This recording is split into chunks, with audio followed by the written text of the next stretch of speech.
আমার হাজবেন্ডের পরিশ্রমের ফসল এই তো একটা মিষ্টি কুমড়া হয়েছিল, সেটাই আজকে রান্না করব। তো চলে আসলাম আপনাদের সাথে শেয়ার করার জন্য। আসসালামু আলাইকুম, কেমন আছেন সবাই? আশা করি সবাই ভালো আছেন। আমি আল্লাহর রহমতে ভালো আছি। চলে আসলাম নতুন একটা ভিডিও নিয়ে। আশা করি সম্পূর্ণ ভিডিওটা দেখে সঙ্গে থাকবেন।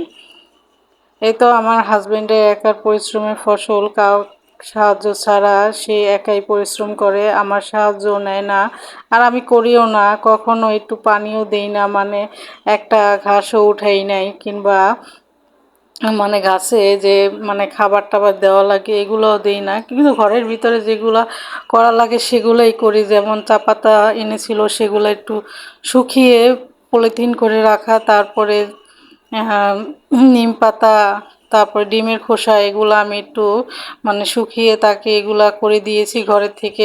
চাল ধোয়ার পানি, ডাল ধোয়ার পানি, তারপরে ফ্যান, তারপর মাছ ধোয়ার পানি, এগুলো জমিয়ে জমিয়ে রেখে দিয়েছি। তারপরে তরকারির খোসা টোসা এগুলা, এই তো ঘরের ভিতর থেকে যেটুকু করা যায় সেটুকু করেছি। কিন্তু মানে নিচে গিয়ে কখনো গাছে পানি দেই নেই, সেটা সে একাই করে। বিকেলে একটু পানি দেওয়া উচিত, তারপর না না দিলেও সমস্যা নাই, সকালে একবারে দিলেই হয়ে যায়। যাই হোক, এই তো এখানে চিংড়ি মাছ দিয়ে যেহেতু রান্না করব, তা আজকে সবগুলো চিংড়ি মাছ নামিয়ে নিলাম, একবারে পরিষ্কার করে রেখে দিব। আর বারবার এই যে চিংড়ির খোসাগুলো রান্নাঘরে থাকে, আমার একদমই ওই ঘ্রাণটা পরের দিন আর ভাল লাগে না। চেষ্টা করি ভিজা ময়লাগুলো আমি সঙ্গে সঙ্গে ফেলে দেওয়ার জন্য।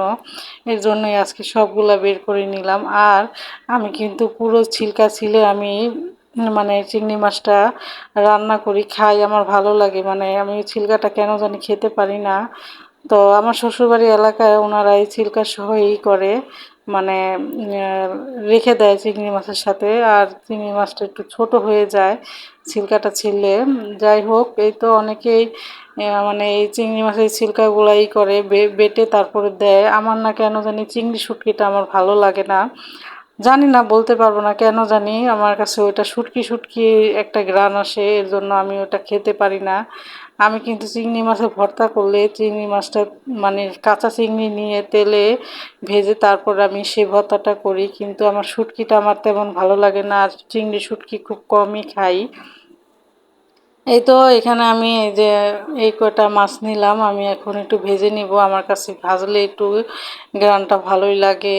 আর একটু লবণ দিয়ে দিলাম, যেহেতু চিংড়ি মাছের পরে লবণ দিলে ঢুকবে না, তাই আগে আগে দিতেই হয়। এই তো এখানে কিছুটা পেঁয়াজ দিয়ে দিলাম, এখন ভালোভাবে ভেজে নিব। আর ভাজতে ভাজতে সবাইকে একটা কথা মনে করে দিচ্ছি, ফেসবুক থেকে দেখে থাকলে অবশ্যই ফলো করে দিবেন, এবং ইউটিউব থেকে দেখে থাকলে অবশ্যই সাবস্ক্রাইব করে দিবেন। লাইক কমেন্ট করতে ভুলবেন না। বেশি ভালো লাগলে অবশ্যই ফ্রেন্ড সার্কেলের সাথে শেয়ার করবেন। এ তো এখানে আমার হাজব্যান্ড শুটকি এনেছিল, তো একটা রিলস ভিডিও তৈরি করছিলাম তার জন্য। তো পাশে আমার হাজব্যান্ড দাঁড়িয়ে হাসছিল যে তুমি কি ভিডিও তৈরি করছো। তা আমি বলতেছি যে তুমি দেখো, একটু পরেই দিব। তো এখানে আমার মাছটাও আমি মশলাগুলো দিয়ে দিলাম, দিয়ে আমি এখন মাছটা কষিয়ে নেব। যেহেতু বলেইছি আমি দুইবার করে কষাই। এই তো এই যে মিষ্টি কুমড়াটা কিন্তু এটুকু হয়েছে, যাই হয়েছে আমাদের দুইজনের হয়ে গিয়েছে আলহামদুলিল্লাহ। আমি কিন্তু এক বেলায় খেয়েছি, আর বাকি সবটুকু আমার হাজব্যান্ড খেয়েছে। যাই হোক, এই তো মিষ্টি কুমড়াটা সিদ্ধ হয়ে গেছে। আমার কিন্তু এই যে এরকম ভাজি, এই টাইপের ভাজিগুলো আমার ভালো লাগে। তো আমার হাজব্যান্ড খাবে না, বলতেছে না একটু ঝোল দাও, ঝোল না হলে ভালো লাগে না। তো এই জন্য ঝোল দিয়ে দিলাম, যেহেতু ঝোল আলাদা দেশের মানুষ, কিছু করার নাই। এই তো দিয়ে দিলাম ঝোল।